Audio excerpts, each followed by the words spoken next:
Hey everybody, I'm Ron Bonk. I'm here for another Indie Filmmaker episode. I've got a special guest this week. It's Michael, the Merchant. Michael, Hello. welcome to the show. Thank you. How Thanks for did having me. you get the nickname the Merchant? I don't know. How did I? Was it because your movie trivia skills? Yes. Yeah. What was your famous Star Trek quote? Star Trek. What was the one you threw out? And by you. Oh no, that was No, I know it was Trey. But you got blamed for it. So that started your long history of becoming a movie trivia expert. So, do you get asked on? Like I told Polonia when you were working on his movie there. Which one was that at the time? That was the haunted house one, wasn't it? Yeah. Amityville Death House. Oh yeah. I told him when we were emailing back and forth. I said, "Ask you about your movie trivia." Did he ever ask you? I forget if I asked you this. He asked me about some things, but he didn't get really into it like we do. Oh, okay. But did he come up to you and say, "Hey, Michael, I heard you're like a big movie trivia expert"? Oh no. I was hoping he would, so you like bust out laughing. Yeah. No, he didn't. But we did talk about some random stuff, just picking my brain, I guess, seeing what I know. But it wasn't like real movie trivia, or like or past set movie trivia. A little bit of both. Oh, yeah. But I mainly had you here today to talk about Empire State of Dead, which we were shooting for. Geez, we shot like 10 days straight with you, right? I think I had 11 days total straight and 10 with you, or was it 9 with you and 10 straight? I think it was 9. 9, yeah. Yeah. We shot that 9 days straight a few weeks ago here, mid-November, and I've been exhausted ever since. We're finally getting together to talk about this, about that shoot and stuff. So you arrived on a Friday night, after I'd started shooting some stuff with the zombie extras. I mean, what were your first thoughts of Syracuse in winter? I don't think you'd ever been up. Well, it was technically fall, but we were getting some winter weather. I don't think you'd ever been up during this time of year. So what were your thoughts on that? It was a lot colder than I expected it would be. And it didn't help that there was a polar vortex going on. Yeah, it did. At the same time. Yeah, we had great temperatures the week before. We had 60 degrees. I'm like, this is going to be so easy to shoot. And I was looking on weather.com, and the weather report looked good for the next week. And then my mom told me about the polar vortex, and I was like, well, there's no polar vortex. I felt like she was jinxing me, and I had to have positive thoughts. And sure enough, a day later on weather.com, they started calling for it to come in. The temperatures weren't looking that horrible until pretty much we got right up to the shoot dates, and then it was dropping down into the 20s and 30s and teens. And but up until that point, it was still 40s. I was like, we can handle 40s, and I figured the snow would melt, so we wouldn't have a ton of snow. But, that first day, which you missed, we had tons of flurries. It was covering the camera, and I couldn't see the viewfinder and stuff like that. But we had some rough days, too, with you guys. Yeah. Probably the worst one was the outside shoot when it was snowing, raining. The shed there, yeah. Yeah. Yeah, I was going to talk about that one. I figured that was the worst one. The first day was kind of rough, too, though, because it was colder, I think, than everyone figured it would be. Remember we only did the afternoon shoot on that Saturday because I had my son's birthday party during the day, and we were fighting the cars, for one. Remember, we were I didn't think that road, it's this side road, which you wouldn't think is very busy. There's really nothing on that street to be accessed, on weekends, and it was extra busy on a Saturday afternoon, and we moved over to that side street because I wanted to shoot across that creek there.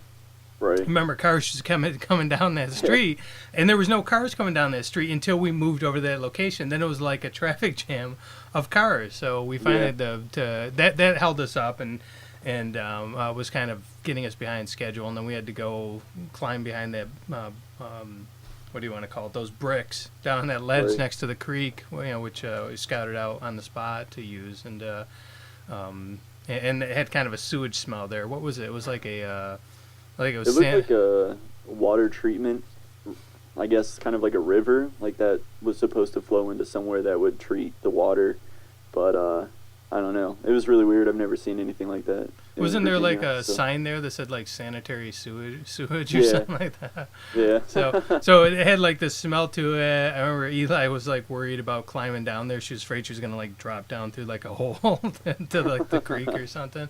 And it was just cold. And I mean, it was cool though because in the video, like you guys have like steam coming from your breath and stuff. And I think that's like probably the only time outside the shed scene where we had that. So it made it look sort of gritty and raw and should color grade nice and stuff. So, but first day, any thoughts on that first day of shooting? Something I regret you observed? not wearing gloves. I know, it was funny when we were already behind and we were climbing behind that embankment, and Eli was standing outside or above it, and she wouldn't climb down for some reason, and she's like rubbing her hands, and I was like, what are you doing? She's like, I'm just wondering, I have gloves for like everybody. And at that point, we'd be like, well, we should have had them on before we got out. We've been out for like an hour trying to figure out where to shoot, and we were running out of like daylight fast. So I was just like, no, just get down there. But yeah, later I was like, I wish I'd just let her take the time to run in and get them, because I think there was 3 that didn't have gloves. It was you, Eli, and must have been James. Yeah. And I know it would have helped with some of the other shooting for sure. But anything else about the first day stands out to you? I mean, just getting to see the building for the first time was really cool, because that was a nice location. Did you like that? Abandoned and everything.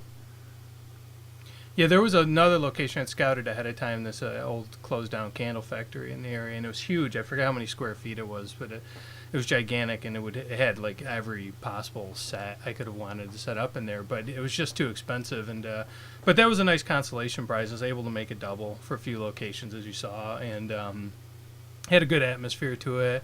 It was funny. There was things you learned something in every set, and one of the things I learned in that set is when you're in a building with no power, it gets dark in there a good hour before sunset. Like it would get so dark in there, and it would really cut in, because I was already figuring we had like till 6. I don't know why. I was thinking we had till like 6 to shoot, most nights and stuff like that. And then I realized sun was going down like 4:30, 4:45.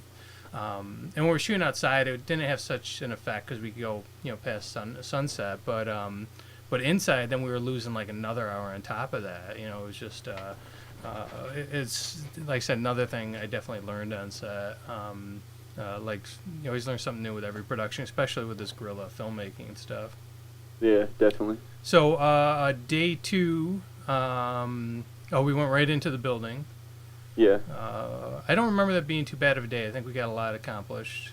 Right. We got almost to the point. I had like an ideal point, which would have put us like way ahead of schedule. So we were just focusing on effects in that big white room for the final day shooting there. But we didn't quite get down to the second floor. We basically, the team in the movie, they work quickly up from the first floor. They're on the second briefly, and then they're up on the third floor where a lot of the dialogue and basically the whole scenario sort of unfolds right there. And then they go down the second floor to try to battle their way through zombies and stuff.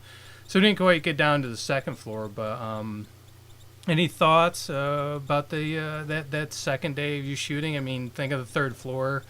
Anything stand out to you beside all the dead birds that we found all over there? Yeah, I mean, dead birds were everywhere.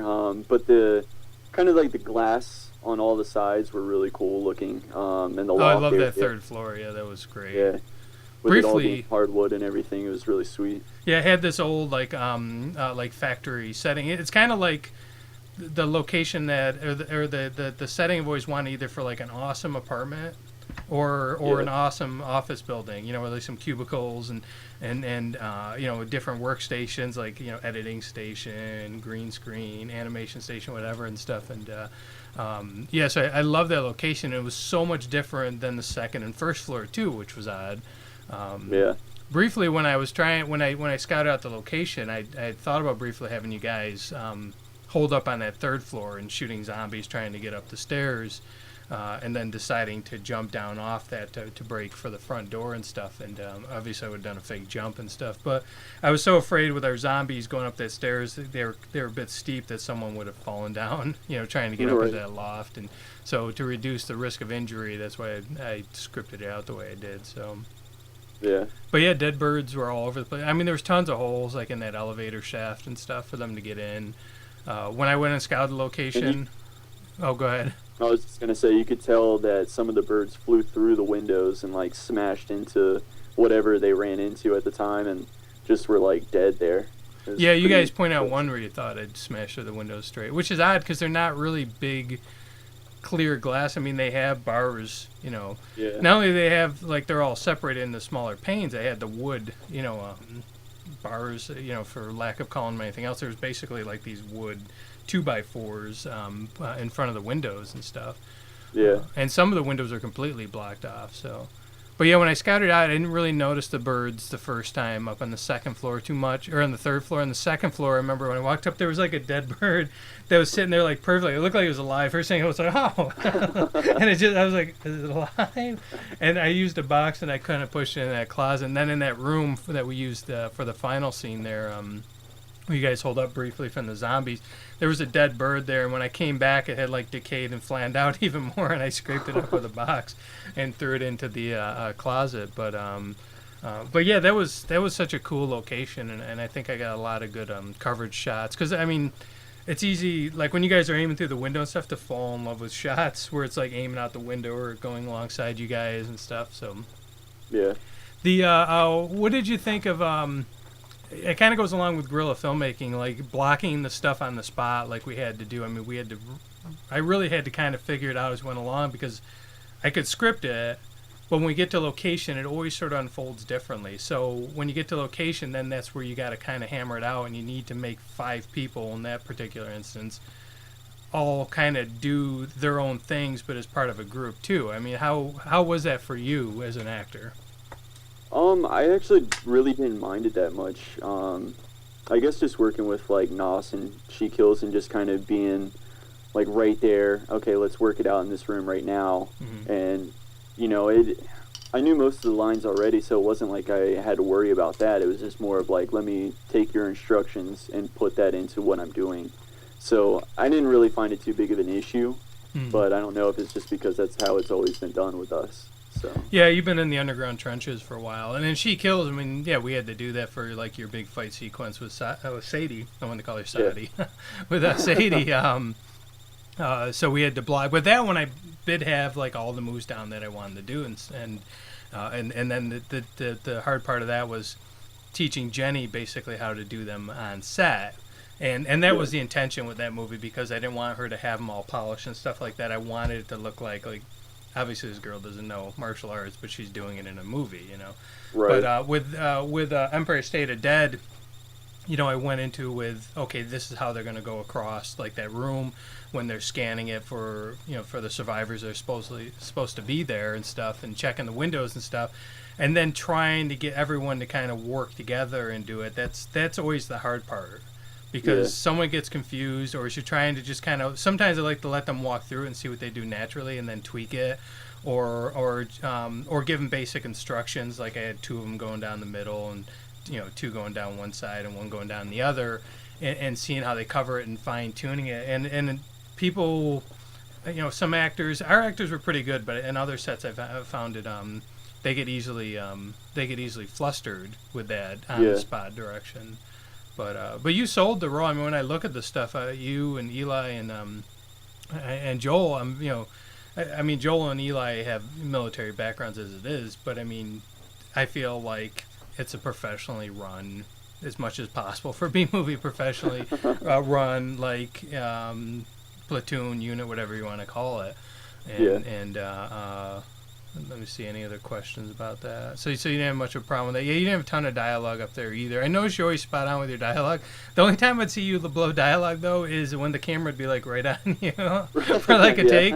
Like, you'd be doing it great. You and Eli were hitting your lines perfectly, and it would help get the scene going along. Like, if someone lost their place, like Joel had some of the bigger lines and stuff, and if he lost his place, you would come in with your line to keep the scene rolling, or Eli would. But I noticed, like, if I cut to a close-up of you, that'd be the time you'd blow your take. Is it the pressure of the camera in your face? I mean, it was kind of different with the way this was shot compared to, like, others, because they're kind of, like, set shots, where in this one, you're kind of, like, moving around. Yeah. and I never knew where you were going to be, so I kind of was caught off guard when I would turn to look at my head, like to look at one of the characters, and you'd be like right there, and I'm like, shit, like, yeah. So I know I tried to do each shot different too. Yeah, so I mean, it was just kind of because that was something new that had never really done before in that style, that it was kind of catching me off guard. But I could see that happening. Yeah. Yeah, I mean, yeah, I think it was just bad luck. Well, there was ones on the last day of shooting where you're in the hallway, and I remember I shot all that stuff in the room, and your character was over at the door, and do Eli and Joel and you in a kind of a long shot. And then I finally came over in the hallway to do your shots in the hallway, and you've been doing your lines perfect all day. I was like, I have no problem with them. And that was the only time you like blew like any lines. Not that you blew it a ton. I don't want you to feel bad, but I just thought it was funny. I was like, I get into the hallway for your close-ups, for your lines, and you're blowing your lines. Yeah, I mean, it is also kind of like easier to get into it when you can kind of focus without having to worry about not looking at you or, kind of giving you any type of reaction, but kind of like, because there's supposed to be a ton of zombies like busting through this door, right? So I'm kind of like focusing on that when I'm saying the lines, but then add you into it, it's just kind of different. So throws you off, yeah, when I'm in your line of vision. Part of it too is like whenever I try to act, and I don't try very often, but I could be great goofing around off camera and stuff like that. You put the camera on me and I'll start like laughing, or I can't be serious. I can't like take myself so serious to be an actor. Right. And hopefully we'll talk about that when I had to be one of the actors at one point there. But I know with you, especially like when I'm across from you, it's easy for us to start laughing, and then it doesn't stop. And so it's real hard to like hold it in. Joel, a lot with Joel too. I'd bust out laughing with him, and it was easy to get him laughing, and I had to really hold it in from even smiling or snickering or getting on a roll with joking, because I know we'd just get so far off target and it'd be so hard to get back to it and stuff. But, I mean, it was kind of hard the one shot where I'm like, I run to the other end of the room, check the hallway, come back and say, hallway's clear or whatever, dead end. And then you would be right there, and I'd just make like that brief eye contact with you, and I'm like, yeah, this is a movie. I was just looking at those shots recently too, and it was funny because the first one, because you walk right at the camera and you stop and like half your face is in the camera, and I busted out laughing, and you were like, what? And then after that, we kept laughing every single time, but it was just every time you turned, you looked like you were about to bust out laughing, and I was only going to use that shot for like a second, so it didn't really matter too much. They were laughing at the end, but at the end of every one, you'd come and stop, and part of your face would be in camera, and we'd start laughing. So. Yeah, we had a few of those moments on She Kills, I remember, too. Yeah, but, the bedroom scene. Yep. Where Jody's, like, crawling across the floor, and then he would change his line every single time. I think that was the one, how he said it, yeah. That was the one take I think I had to do the most in that movie, too. We had to do it, like, 27 times or something crazy. Yeah, by the mid-run of it, Jonathan was like dying holding the boom mic, and he could just his arms shaking, like trying to hold it still. If you had Jonathan in the equation, it makes it so much worse. Yeah. Because the three of us get laughing and then forget it, Yeah. When you're way ahead of schedule, sometimes I'll let those moments go where we'll just, laugh and goof around and get off topic. So, it's kind of like therapeutic in a way. It's like a break without really taking a break. Right. And they're memorable moments to talk about after, but it was a very tight shoot because, like I mentioned earlier, like the limited daylight and stuff like that really cut into it, because we had all sorts of free time at night, but during the day we just had to get it done, and there was a lot to shoot. And because of the style of shooting, which you mentioned was, I basically had an idea for a shot and how I'd shoot it, but as you guys would roll, I would then adjust the shots to say catch something that I liked. And then sometimes if I got the take the way I liked it, the second time I'd do it a little bit different, so I could have these options of, like, say I was staying wide, just on Joel and Doolittle coming up the middle. I would stay in them the whole time, let you guys go off camera. But say I like something that Eli was doing the second take, I would go over there, and even sometimes I'd walk over there. So I was doing a take and a backup. And then I had to do tons of coverage on every angle to make sure, like, I had every actor covered and lots of options to cut to keep the action tight, to cover up, bad acting moments, like a line blown or sometimes, and I won't get any specifics, but sometimes a character maybe didn't look as military-esque as they should have. Right. So I'd have to kind of cut around that to make them look maybe a little more badass, for the better way of describing it. Yeah. So that second morning, too, we had to pick up this stuff for that we didn't finish the first day, which was running up to the building. So we were outside for a lot, too, that morning. And I remember those days, though, at least the building was pretty much like a little bit warmer than the outside, at least, or we were at least buffered from the wind and stuff. But later when we got in that building, it turned like into an ice box, which hopefully we'll get to. So I think it was the third day we did the shed, which you mentioned earlier. Right. Which it basically, instead of snowing, it was really kind of like a sleet, I guess, but it was more rain than snow. With the first part of the day, though, at least we got to shoot inside there. But going up to that shed and having to have all the zombies get shot and fall down into the snowy grass with their T-shirts on and stuff, and then lay there for a while, that was rough. But again, it looks cool because you guys are like all rain covered and wet. It looks real. It looks more like, it makes it harsher, I guess, in a sense. So, anything that stand out to you on that day in particular? The one extra that I kill, because he had like cut off CJ, jeans, and like just holes everywhere, and I'm like, this dude's gonna be soaked, after the first drop. But he kept on doing it. It would just lay there. Yeah, so. He was a trooper. They all were. So. Yeah. And I remember that old guy, when he fell over the last time, Eli was like, that better be the last take he got.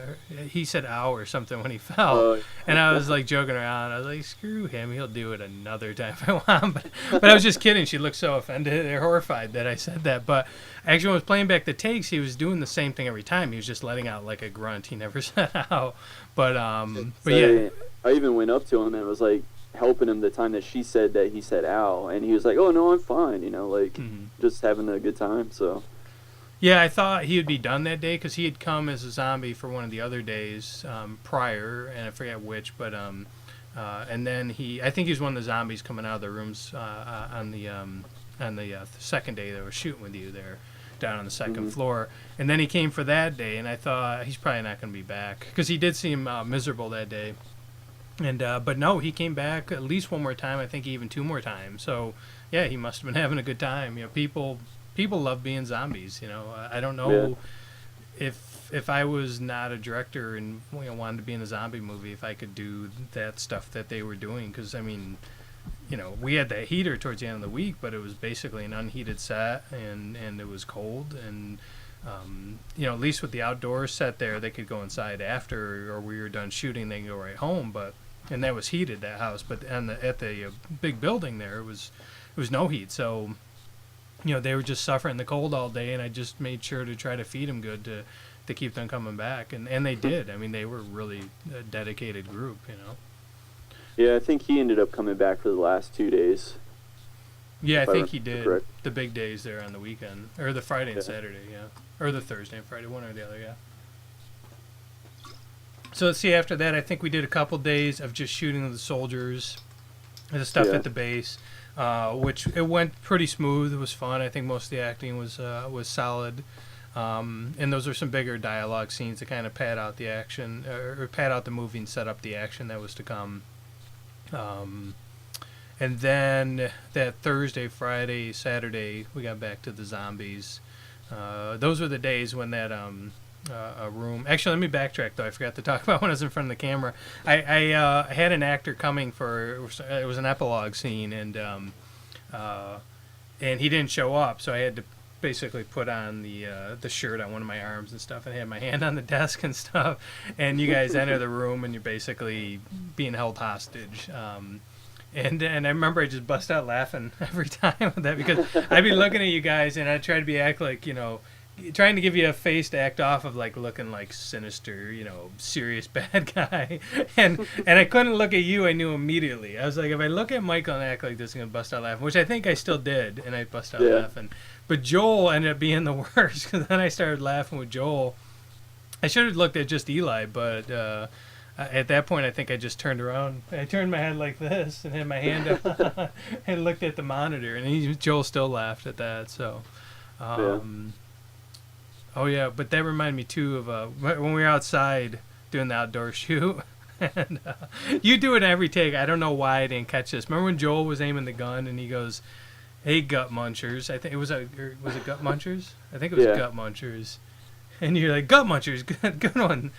And you said it so fast on him every single time. And the one time you said it like over his line. I might even have to cut this blooper into this episode if I get a chance. Action. Hey, gut munchers. Gut munchers, that's pretty good. What the? And he just turned. He's like, "What the fuck?" You like stepped right on his line. It was like your character was like reading his mind before he said it and stuff. So, any other blooper moments that stand out to you? Wow.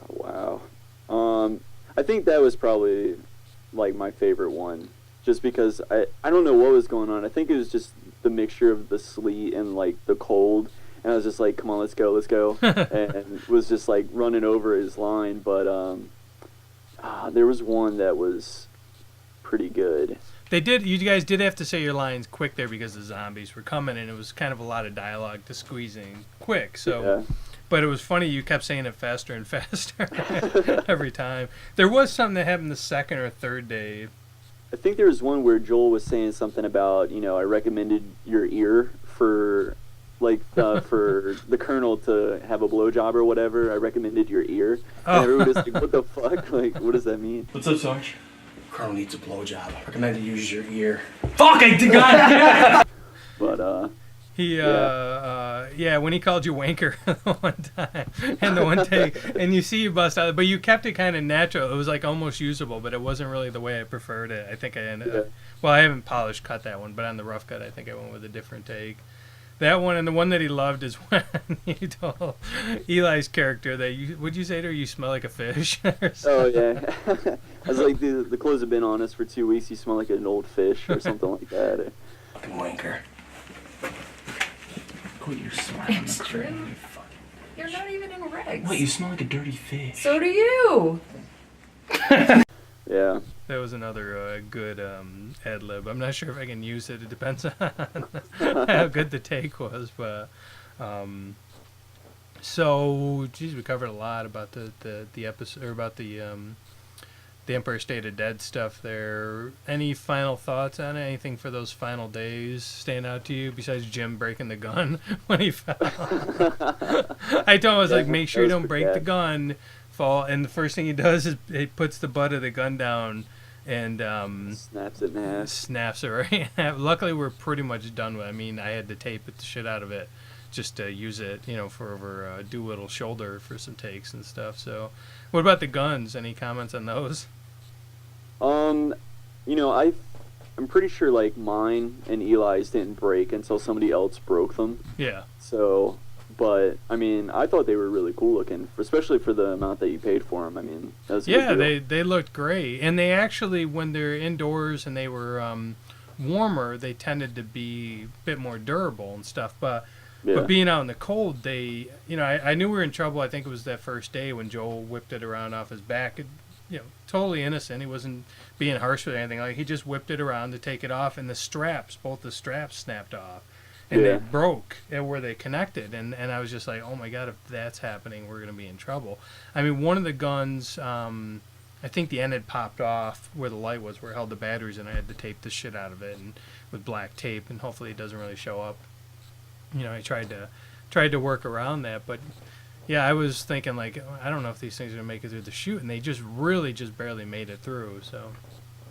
I think the one thing I was really impressed about, though, was James coming in as the Colonel and just, like, knowing all from of his James lines Johnson and from stuff. Scarecon, yeah. Yeah, I mean, I was kind of worried because that's a lot of dialogue, and He I was did. like, this could take a really long time, but he just knocked it out. It was good. Yeah, I was expecting it to be a long day, and I had asked him, I said, how are you with dialogue, with memorizing? And he's like, I'm good. And but people tell me that all the time. But the fact that he, knowing where he comes from and the stuff that he does, even beyond Scarecon and stuff, I had confidence that he would be the right person geared for that. And I'd written the role with him in mind. So, but yeah, I mean, I don't think I've ever had anybody come in with that much dialogue, and I told him this. And had them, get it down as fast, have it down as much as they did. I mean, he occasionally blew a take a little bit here and there and stuff like that, but I mean, he was like, probably 90% of the takes he was like on and had every line or the gist of every line, and every paragraph down. We were able to rattle right through it. It made that day a lot easier shooting-wise. Yeah, you definitely. Know, you get in bad shape with some of that stuff, and you start having them read off like cue cards or read off their scripts with angles behind their head or something. I was getting ready to do that, or I was prepared to do that, and yeah, he kicked ass with that. So yeah. But so did the guy who played Sykes. He did a good job with his dialogue as well. He had done a phone audition for me, and he was like, I don't know if I can do this. I didn't feel really good about it, and I was just going to cast him as like a soldier walking by or something like that, a minor role, and I thought he did a good job, so I put him in that role. He was still uncertain about when he got in, but he played it real natural. I thought he did a good job. Yeah, definitely. I haven't even rough cut that one yet, though, but from what I remember that day, he did good. So, I mean, I tend to get pretty lucky with the actors. I mean, I know it's, you get some really good actors and you get some guys who aren't so good with any production.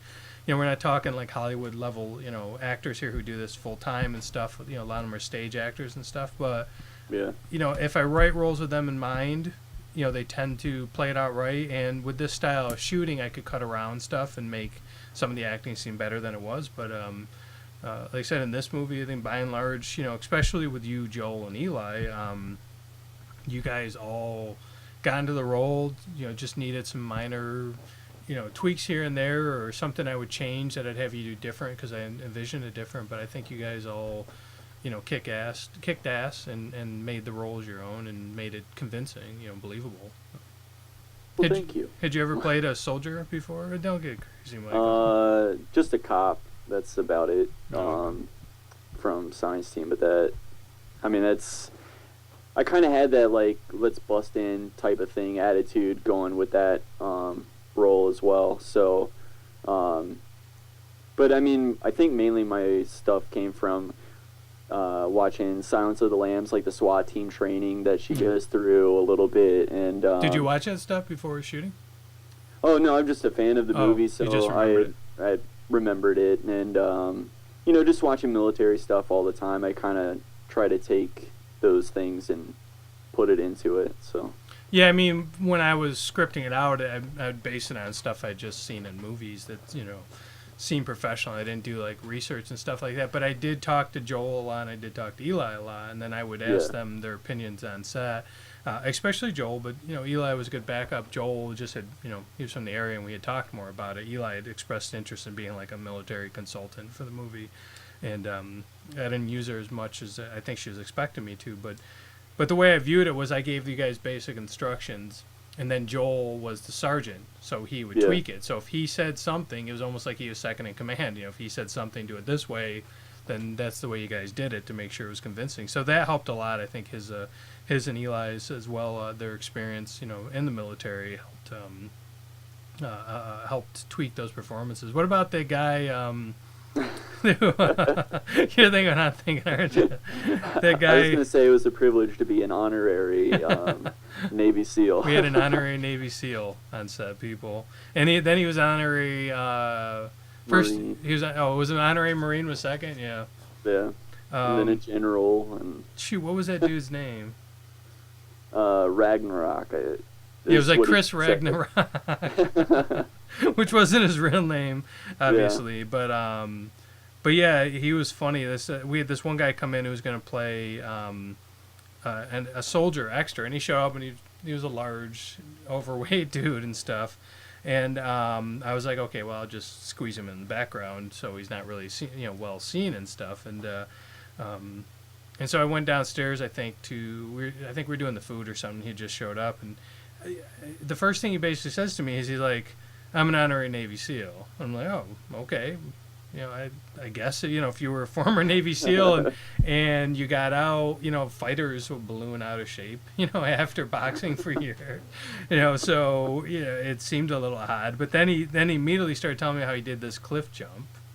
And the impression I got from the way he was telling me is he'd hurt his back on it, and he proceeds to show me this giant scar that he had, And then he shows me his X-rays on his phone, and I'm trying to get back up to set. I'm like, okay, why is this guy telling me all this stuff? So I remember went upstairs, and Joel was like, "Don't let that guy be a soldier. He doesn't look like a soldier." And I was like, "Oh, really? He's like an honorary Navy SEAL," he said. And Joel was like, "He's not an honorary Navy SEAL." And I was like, "Oh, this is gonna blow up." Sure enough, as soon as he came up, I heard him go into that room. I heard Joel start grilling him, and that's when it got pretty. Well, it didn't get that ugly, luckily, you know. Joel held it together. Definitely could have got worse. You know, what else did he say in there? Because I know part of it I wasn't in the room. I was getting the camera or something, and I could hear him talking. I mean, he basically just started backpedaling as soon as Joel asked him, like, the most basic questions, like, where did you go to school? You know, like, where did you graduate from? And, you know, what is an honorary Navy SEAL? How do you become that? And it was just like, I jumped off a cliff, and they made me one. So it's like, he was like, really, I've never heard that before. And he just couldn't answer any of the questions, and it just got worse. When it especially hit him when he said he had some memory issue. I don't remember the Did he? I missed that. Yeah, he said it was like, let's just call it a BBT for the bank, but he was like, yeah, I have a BBT, and he's like, don't ever say that, because my brother actually has a BBT from going to Iraq, you know, and that's when it hit the serious level, I thought. Who said that to him, Joel? Joel, yeah. Oh, okay, gee, I didn't know that. Yeah, he kind of said the wrong thing. Yeah, I did notice he kept changing his story, and it started becoming more and more elaborate, and then basically I did put him in the background. And I encouraged him to stay in the doorway as much as possible. Remember, he stepped in too far? And I was like, no, Chris, you stay back. Yeah. You're just hang your gun. So you almost just kind of see his face and the gun. And then he started those texts after, which I'll have to run, where his lies became more and more elaborate. And he basically was, going at Joel saying, you know, I'm sick. I think it was something like, I'm sick of these jarheads, you know, having to did he call him a jarhead in those texts? I think it was just, I'm sick of, like, grunts or something. Yeah, something along those lines. Just went through basic, calling me out on what I've done, and I was a general of both the Navy SEALs and Marines. He was an honorary general. Like, come on, man. So just unreal. Yeah, and it was funny. Like right after that, I don't know if you've seen that video. I think it's on YouTube about the guy in the shopping mall on Black Friday wearing the military outfit. It was funny. It came like right after, and what was he yelling? Oh, stolen valor! He was yelling. Yeah, we could have all screamed stolen valor at that dude on set if we had known. So, but yeah, I got him right out of there because I was afraid Joel was gonna kill him, and then I told him we weren't shooting the rest of the week and we'd be shooting the next week. And he's like, just let me know. And that's when he hit me with the texts and stuff. And then I never heard from him again. But yeah, that dude was bad news. So yeah. But it was one of the more memorable moments. Every set, has some pretty memorable moments. I mean, you get it with the grill of filmmaking. How many chances you get a story like that, right? I know, right?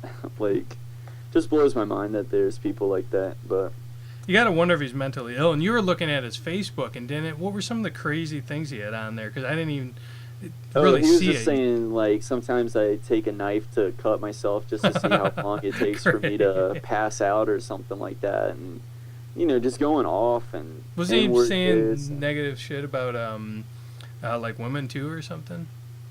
Something about, like, bitches and hoes and all this stuff. And just, I can't even remember. It's just... It's like just a crazy person rambling, is the only thing you can try to describe it. I'll have to try to look up his Facebook again sometime. I'm interested to see if he has a lot of friends who, like, comment on his shit, like they believe him or what.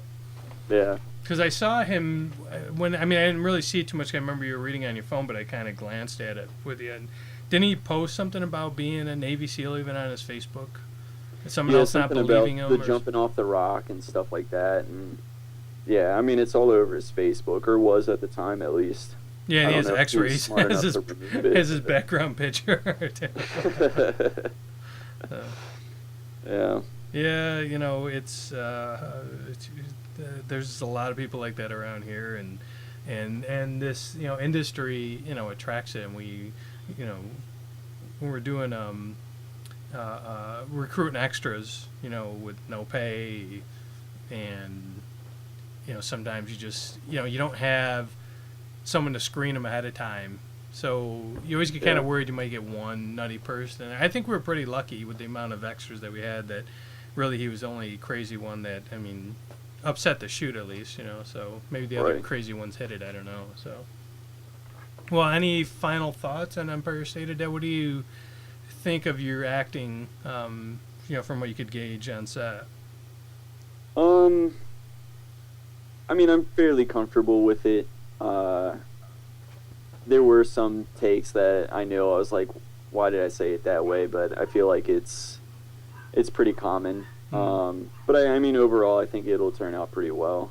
I'm looking forward to it. So I think most actors are harder on themselves with their acting, and you know, tend to hate themselves. I don't think I've ever met an actor who just loves himself on the screen.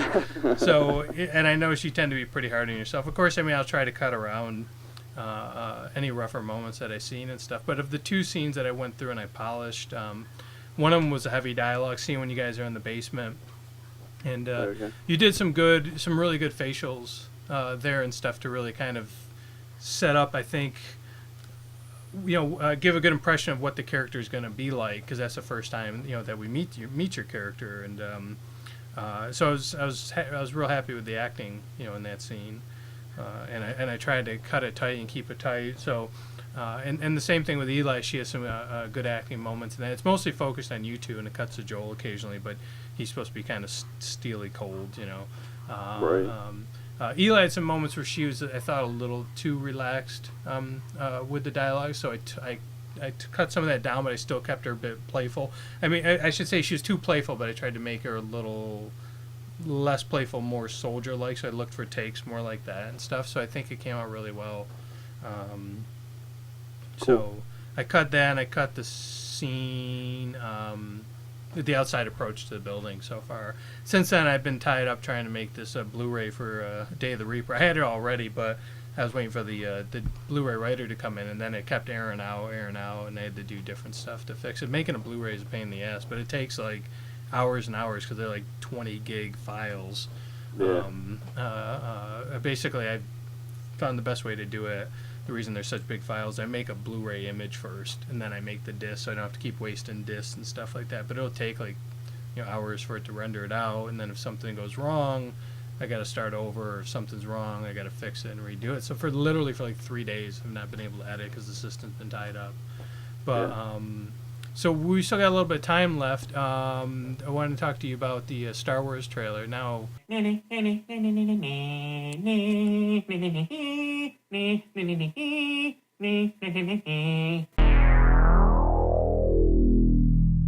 if you enjoyed this show, please leave us a like below. Your likes are deeply appreciated. Also, check out past and future episodes of Indie Filmmaker, and don't forget to follow the Sub Rosa Network here on YouTube and at www.facebook.com/SubRosaNetwork. Peace out.